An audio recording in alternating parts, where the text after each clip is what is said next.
Peace, this your host, Selah-Shalom. And this is the Cosmon Teachings in the words of Jehovah and his angel ambassadors from the Cosmon Bible OAHSPE. And the topic of discussion today is called How to Serve the Creator. I've been getting some emails about people asking me, how to pray, how to serve the Creator. Being that these false gods have plagiarized the doctrine so much, how to detect the Creator from these false gods and all these questions. So I'm going to sum it up in this video, what you need to do to serve the Creator, to identify with the Creator outside of these false gods. Now in the book of Judgment, chapter 13, verse 23 through 26, it states, verse 23, "Trust thou in thy Creator, but seek thou also to go with him, and thou shalt attain easily to the highest places he created for thy glory." Verse 24, "O that thou had not contaminated thy corporeal part by the flesh of the beast and the meat of his living creatures. This is as one of the stones that covers up thy soul and blocketh the way to the upper grades." Verse 25, "Thy young spirit must remain within the atmosphere of the animal creation for a long season. Like unto like has thou fashioned thy spirit to the flesh of thy body." Verse 26, "According to the atmosphere of things, also to the purity and sweetness, behold, thy Creator hath fashioned them in relative ascent above the earth.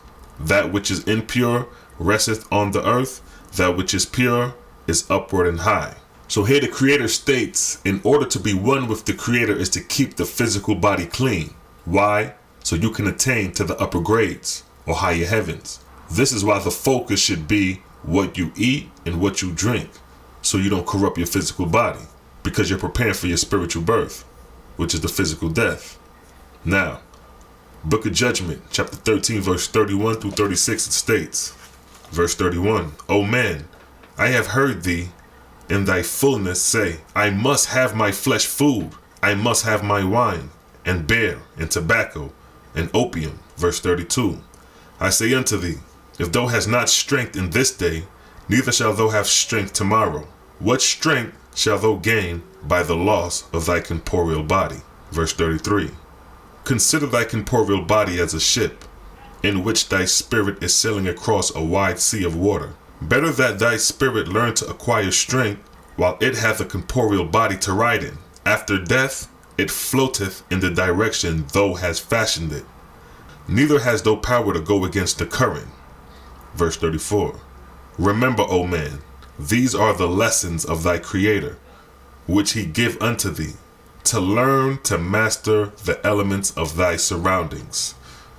Verse 35, "Stretch forth thy hand unto thy Creator, and swear unto him, that thou wilt conquer every passion that is unclean, and every habit not conducive to the purity of the growth of thy spirit."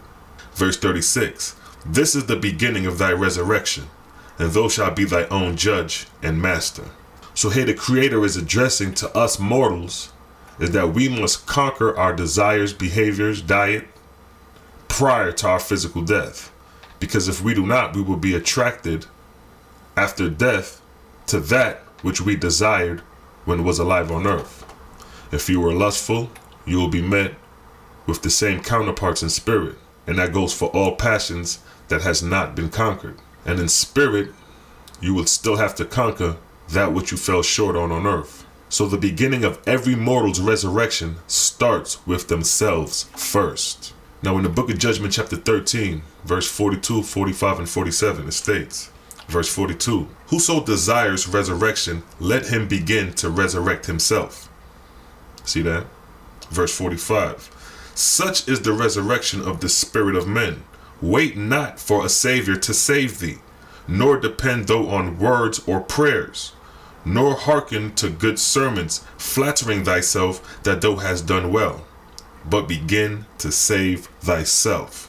Verse 47, "For through these only is there any resurrection for thee, either in this world or the next." So with these verses, it goes to say, wait for no man to raise you. Begin to do it yourself. Don't be waiting around thinking Yeshua or Jesus, or waiting around on the second coming. you must begin to save yourself. The first step of saving yourself is by purifying your body. That's the first step. Simultaneously doing good works unto others. These are the rudimentary steps that will begin your salvation and redemption. Even Jesus or Yeshua showed examples of service done unto others. So being that service done unto others is how you raise in the kingdoms of heaven. The labor of true God is to raise up both mortals of the earth and angels belonging to the heavens of the earth during his or her reign as God or goddess. And in the book of Judgment, chapter 15, verse 1 through 8, it states, "Of the abundance of thy creator's creation be thou appalled, O man." Verse 2, "Consider the inhabitants of the whole earth, and the number of 1,000 millions brought into life every 33 years, which is a generation. Verse 3, "Compute thou the number for 1,000 years, and for 10,000 years. Verse 4, "And yet the earth is not full." Verse 5, "And the heavens of the earth are yet even as if scarcely habited. Thousands of plateaus there are, with no angels to dwell thereon." Verse 6, "But to induce the spirits of the dead to raise up from the earth, this is the work and the glory of thy God." So here you have the duty and the purpose of God in that verse. Verse 7, "To make them put away earthly desires, to become pure and wise and strong and adapted to the sublimated spheres. What an endless labor for thy God and his exalted angels." Verse 8, "As thou, O man of the earth, holdest to the desires for earthly things, thou entailest thyself in heaven, and cannot rise upward. Even so is it with the great harvest, the thousands of millions of angels born of the earth." So in verse 5 is showing you how the heavenly kingdom of God belonging to the earth in the high heavens are uninhabited with angels, or spirits of the dead born of the earth. Why? Because the angels or spirits of the dead born of the earth have not learned to put away earthly desires. So their spirits rest near the earth, bound near the earth, while high above, these heavenly plateaus are uninhabited. So what is the purpose and the duty of God as rightful ruler of the heavenly kingdom? As verse 6 stated, "To induce the spirits of the dead to raise up from the earth. This is the work and the glory of thy God." So here you have it. The labor of God and his host of angels in service to the Creator is to lift up mortals of the earth and angels belonging to the earth, to rise above earthly desires, passions, evil ways, and lusts. That's the objective goal, to put away lower self and begin to progress and rise in spirit so you can inhabit these higher heavens that are scarcely inhabited. But in the lower heavens and on earth, the majority and the abundance of angels dwell, still clinging to earthly things. Now, Book of Judgment, chapter 15, verse 16 through 18, it states, verse 16, "Be thou fearful of the abundance of jujas, spirits of darkness, about thee, and search out thy own imperfections and uncleanness, and thy passions, lest jugers, spirits of darkness, fasten upon thee in a way thou know not of." Verse 17, "Call not upon the spirits of the dead to come to thee, but call thou on thy Creator for wisdom and light and truth and purity. And if it be well for thee, he will send unto thee such spirits as are best adapted to thee for thy resurrection." Verse 18, "Whosoever consult the spirits as to earthly things, or profit, or great undertakings, or marriages, or war, or riches, is already in the hands of jugers, spirits of darkness.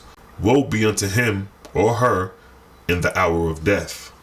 Now coming back to verse 16, where it states, "Be fearful of the abundance of jugers or spirits of darkness around thee." This is to give you awareness of the spirits of the dead all around you that have not learned to rise above the earth and lingering around mortals, enticing them with whatever inspiration that spirit may be driven by. And then the verse states, "In a way you know not of." So when you hear cases of people committing heinous crimes, and they'll say something like, "I heard a voice told me to do this," or they was driven to do something normally they wouldn't do. This can be a case of these spirits of the dead interfering with mortal affairs, unknowingly to mortals. See that? So here, when you pray, Do not pray for earthly gain, because spirits of the dead who have not learned to let go of earthly desires will come to you in answer. But if you pray for how best you can help others in good works, then you will be answered by the spirits of the dead who are in service to the Creator, and so shall you be answered. Now, when it comes to serving the Creator, these are the steps for individuals to take. But when you begin to practice these ways, it's best to begin to unite with other like minds as a group and work as a team to carry out the same things you will do on your own. And by coming together in numbers, this is the next step of your spiritual progression. Now, here's the flip side. Now, you could be doing good works and united in a brotherhood or sisterhood under a false god.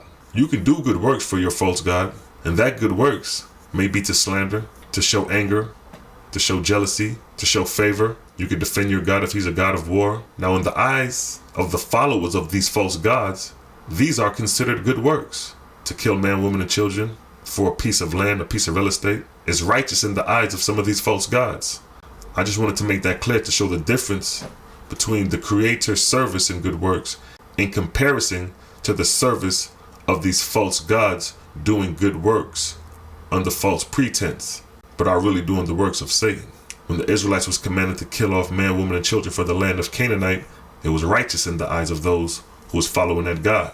But according to the Creator, that is injustice, and it did not come from the Creator, but it came from these false gods. Now, in the book of Judgment, chapter 16, verse 35 through 39, it states, verse 35, "But if the righteous man go with his fellows into a separate place and wed himself to Jehovah and his ways, then shall that righteous man be lifted up, and moreover, he shall be a power to lift up the world." Verse 36, "Shall a bride not live with her husband, and they that choose the Creator live with him?" Verse 37, "I say unto thee, if thou do not live in a brotherhood on earth, thou shalt not soon find one in heaven." Verse 38, "But thou shalt unite thyself with such as are compatible with thee, with whom thou shalt live equal in all things, wherein thou can do unto them as thou would be done, by loving them as thyself, returning them good constantly." Verse 39, "Being willing to make any sacrifice of thy own self-desires for sake of founding the Father's kingdom on earth." See that?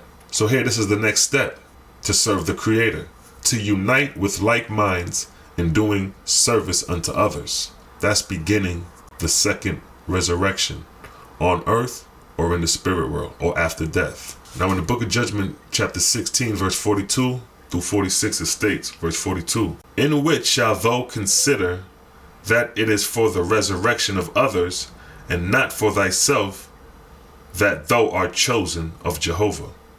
Verse 43, "For herein lieth the key of all resurrections, which is to labor for others, to induce them to assimilate unto Jehovah and with one another." That is the key for all resurrections for mortals and angels belonging to this planet. Verse 44, "The words of thy God are not for the glory of any man under the sun, or for any angel in heaven, but for Jehovah." Verse 45, "Thou hast had revelation sufficient since thousands of years, and sacred books with most holy doctrines, and yet many that know these well come into the spirit world as low as Jujas," spirits of darkness, "and as wandering spirits." See that? So all them cats knowing the scriptures back to front, front to back, will come into the spirit world still as wandering spirits. Why? Because they have not learned how to serve the Creator, but they've been serving these false gods which misled them. Verse 46, "Thou shalt judge thyself. Thy spirit is as a manuscript in thy own handwriting. Thou art daily writing thy grade and the places of thy abide in heaven." See that? So with this being said, the key of spiritual progression is to lift up others in good works while purifying yourself in the process, and help purifying others in the process. These two things hold the keys of all resurrection belonging to mortals and angels to this planet. You can be the most knowledgeable, most outspoken mortal or angel and not apply good works, done unto others and come into the spirit world in the lowest grades because you lacked service done unto others. While in the same token, a mortal or angel who is not knowledgeable, who is not outspoken, but does good works unto others, will rise to the higher grades because of his service or her service done unto others. See that? See how that works? And this is the manner of how you serve the Creator. This is the most important thing you can do, period. It's the works done that determines your spiritual progression, your spiritual grade, and your spiritual position in the afterlife, whether you'll be in the first, second, or third resurrection. But these are the rudimentary steps to begin to learn, to understand that in order to serve the Creator, you got to serve others in good works while purifying yourself in the process and acquiring knowledge. By acquiring knowledge, you could unfold others and set them on their way. And with that, I'd like to say peace and blessings. Shalom.